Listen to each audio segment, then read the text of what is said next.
Thanks for plugging in for another episode of RTD News Updates. And as you can tell from the title itself, Venezuela's death spiral and currency crisis, we're going to cover a lot of news that's happening right now as we speak in Venezuela, from the Supreme Court removing power from the National Assembly there, from Mr. Maduro, from the new issue of the currency. So there's a lot of things going on that I think is well worth reporting. You might be asking yourself, what does it have to do with rethinking the dollar? Well, the idea of rethinking the dollar is to basically understand monetary and fiscal policy. And I believe that what's happening in Venezuela right now is a great example of what will happen more often in various countries and ultimately end up here in the United States, because it's a matter of just, government policy that is designed for the most part to keep them in power and to remove power from the people, which will only fail and end in complete chaos, which is what's happening right now in Venezuela. So I have about 7 or so articles that I want to share with you, and then we're going to thumb through each and every one of them just to give you an idea of what's going on. And as always, for you to find out more for yourself, the links will be down below. So let's dive into today's news. Here I have about 7 articles, as I mentioned, and then also at the very end, I'm going to leave you my thoughts and share with you how this all kind of ties together into understanding the dollar concept. So first article I have here is from Forbes, and it says on Venezuela's death spiral, and it gives an interesting graph here showing how the Venezuelan bolivar, which is what you see above my shoulder, has taken a plunge for the worse and who it impacts the most. Next article here is from the Miami Herald, and it's Venezuela court overrides Congress and grants itself legislative power. So that's just something that happened today. And then we have Maduro's favorite economist says Venezuela is a real mess. So apparently, in a statement by Mr. Maduro, he's gave props and thumbs up to this economist here, who then came back and said, "Hey, I don't support you. I believe what you're doing is completely horrible." So we're going to dive into that as well. Next article here is from the New York Times, and it says crisis upon crisis in Venezuela. And it's talking about just the shortages of everything that they need to survive down there. And then the next article here is from BBC. It says Venezuela asks the UN to help boost supplies of medicine. So because the currency is no good, it's hard to import things in, which means there's a shortage of everything needed, and people are dying at alarming rates because they're not able to get the medication and the medical things needed to sustain life. So we're going to get into that as well. Next article here is from Straits Times, and it's Venezuela to create a new exchange rate mechanism. And then the point is, another article said, who actually cares, being that it doesn't matter what the exchange rate is because the paper is paper and it's not going to be worth anything. So we're going to cover that as well. And then the last one here is from actually it's a PDF file from Deloitte. And so it's a publication for the most part on describing and explaining those exchange rates that are above my shoulder as well, where there's one bolivar, according to the government statistics, give you 10 bolivars, or $1 give you 10 bolivars. And then the other one, it gives you 710. And then on the black market or in the street, you can get well close to 3,000 bolivars for one single US dollar. So those are all things we're going to cover. So let's get into the very first article here.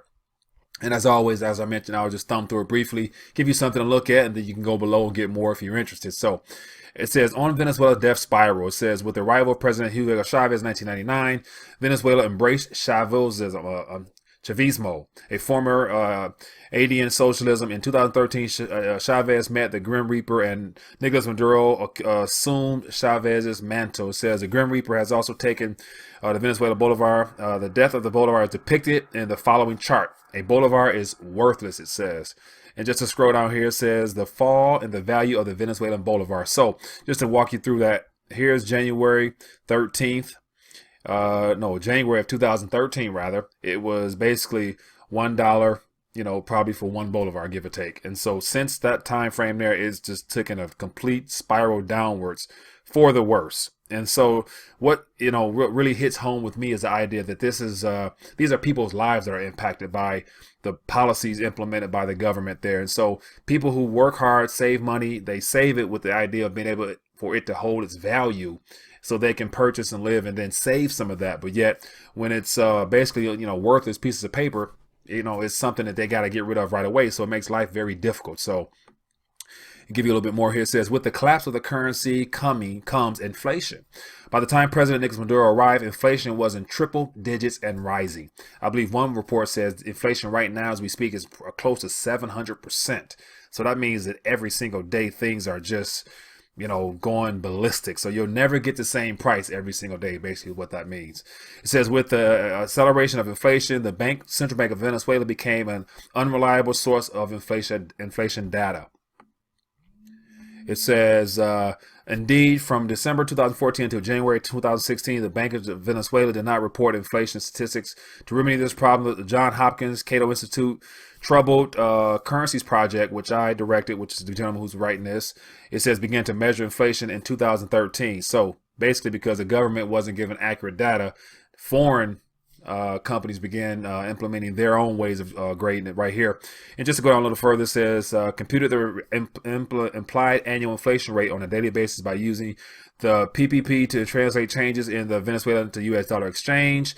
It says the chart below shows the course of the annual rate, which peaked at 800% in the summer of 2015. So at present, Venezuela's annual inflation rate is 150%, one of the highest in the world.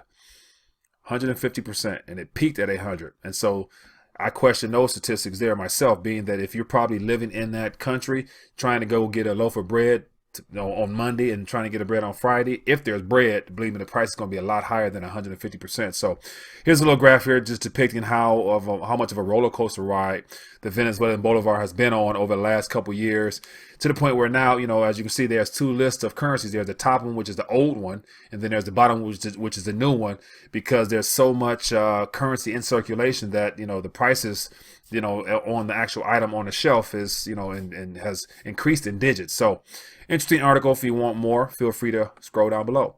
Next one here. This is quite alarming. This is what happened when the concept of democracy, breaks down fully and socialism really comes in, to the point where the legislative bodies get outruled by the court. And so it says Venezuela court overrides Congress and grants itself legislative powers. So here shows Maduro with some of the military in the background, as well as Supreme Courts surrounding him. And the big thing, it seems, is that the bodies of power in position, there was the opposition, and then there's the regime that is, pro-government. They've been colliding for quite a while now, making it very difficult for Maduro and the status quo to continue. And so they've been trying to do their best to oust Maduro, but he's not leaving.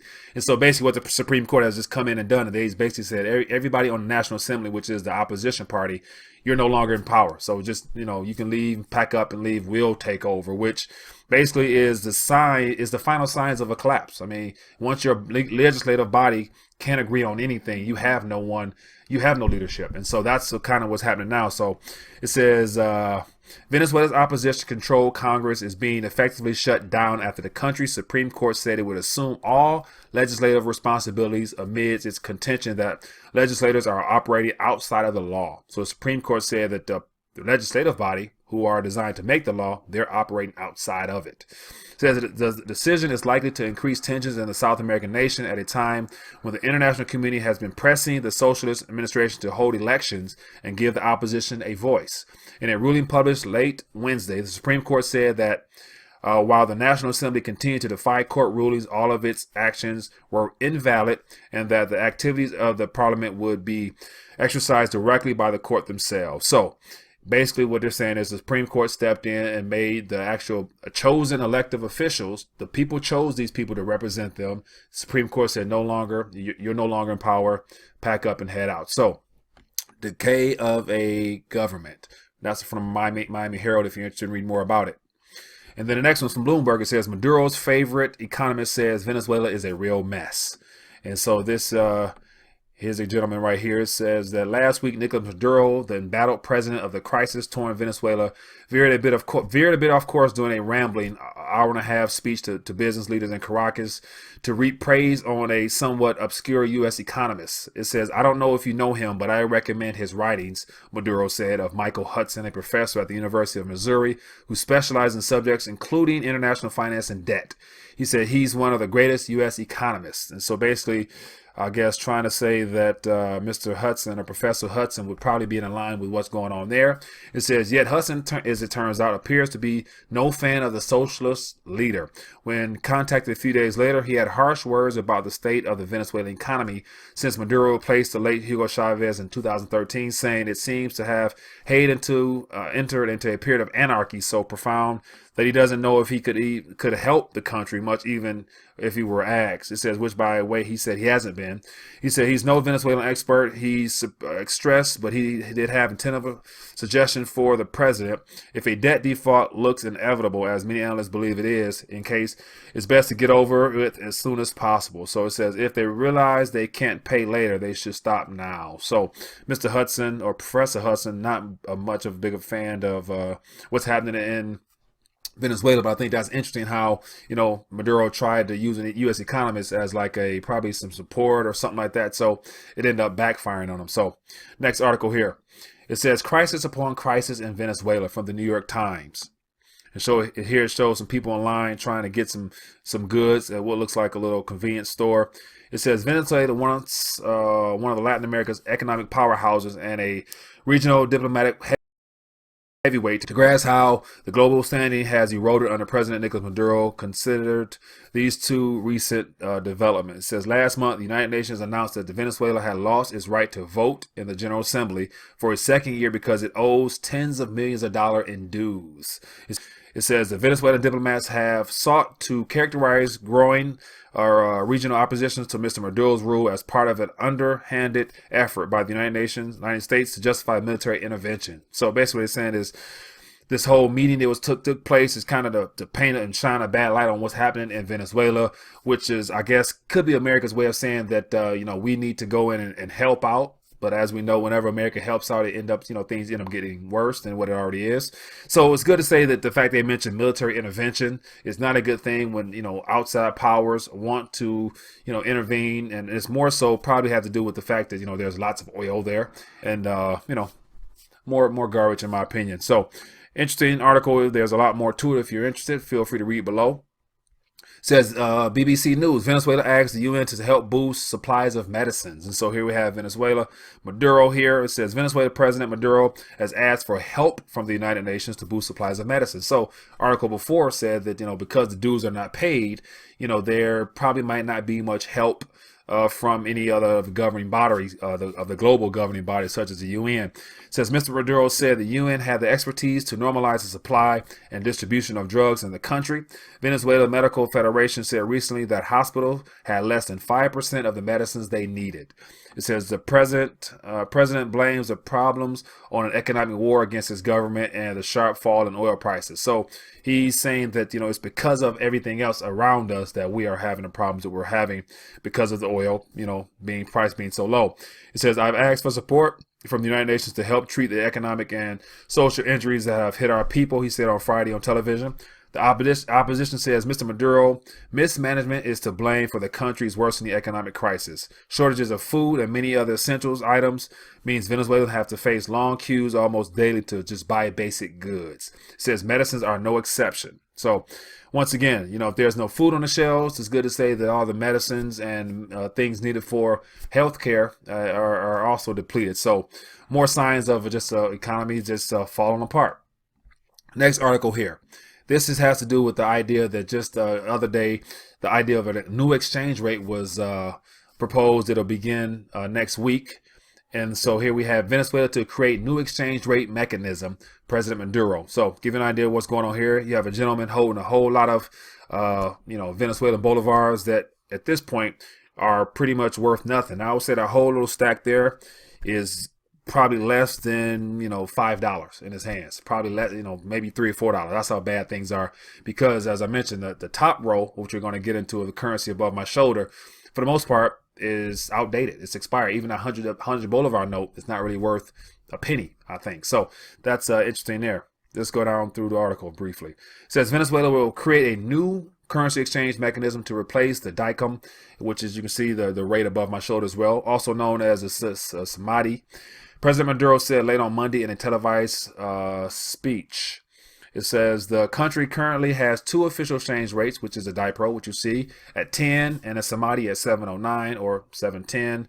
And then it says on the black market, however, dollar can fetch in more than 3,000 bolivars. Previous new exchange mechanisms have failed due to the weakening of the bolivar on the black market. The new rate has not yet begun. So basically what they're saying is no matter what exchange rate they try to propose, but based upon the fact that, the people on the street who actually have the bulk of all that paper, they'll be willing to get rid of it as much as they need to for one single dollar. So, the government's attempt to try to stabilize the currency exchange rate will not help, because the people confidence in the paper ultimately determines, what the value of the paper is worth. So, and then the very last one here, as I mentioned, is the PDF file. You can scroll through it yourself, but it kind of gives you an idea of what each of those different exchange rates actually mean.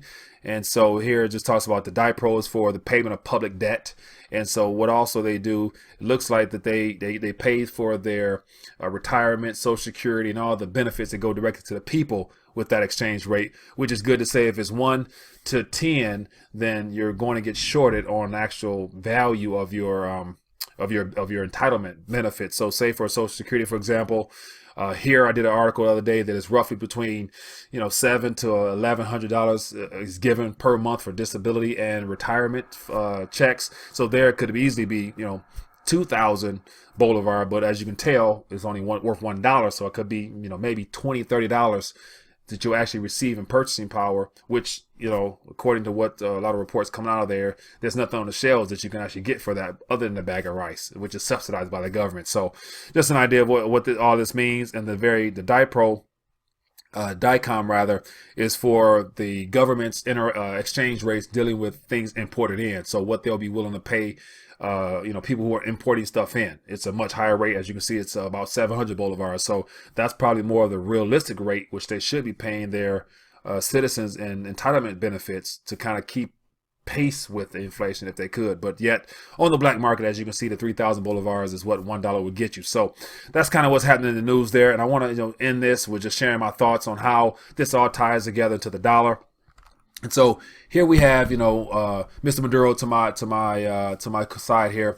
He's the leader of the country there. He was put in place at the recommendation of Hugo Chavez, who kind of just said, here, this is who I choose. And so it's a socialistic country where the government tries to be the beginning and the end, all in the name of helping the people and trying to just, for the most part, retain power.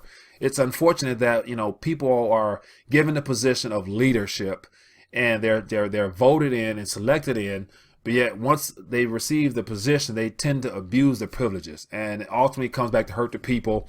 And so you have human beings who are very how would I put it, power hungry, and ultimately leads to a situation of greed, where it's good to say Mr. Maduro himself is probably living pretty good. It's good to say that he has probably, this is all my opinion, of course, he probably has a couple different accounts in various, banks around the world with millions, if not billions, because it's good to say his family's going to be good. He's not going to have any problems, such as it was with Hugo Chavez. I read articles that his daughter was living very, very well in Venezuela, and had bank accounts and things like that, where their family is very well off in Federal Reserve notes, in dollars. So they're not struggling, but yet the people they represent are struggling, and they try to point the blame on other countries and other things other than taking responsibility for their country themselves. So just want to share my thoughts with you today, share this news with you. I would love to hear your thoughts on what's going on in Venezuela. Do you see any connection with this and what's happening in Venezuela? We have Argentina's not too far off. We have Zimbabwe. So you name it. There's other countries, a lot of African nations especially, that are experiencing things such as this, where inflation is rampant because the currency itself, the national currency, is being debased at alarming rates, which causes life to be hell for most people who are living in it. So just want to share what's happening in the news. Let me know your thoughts below. If you're new to RTD, click the subscribe button, and I would love to share more news with you. So other than that, see you later. Have a good day.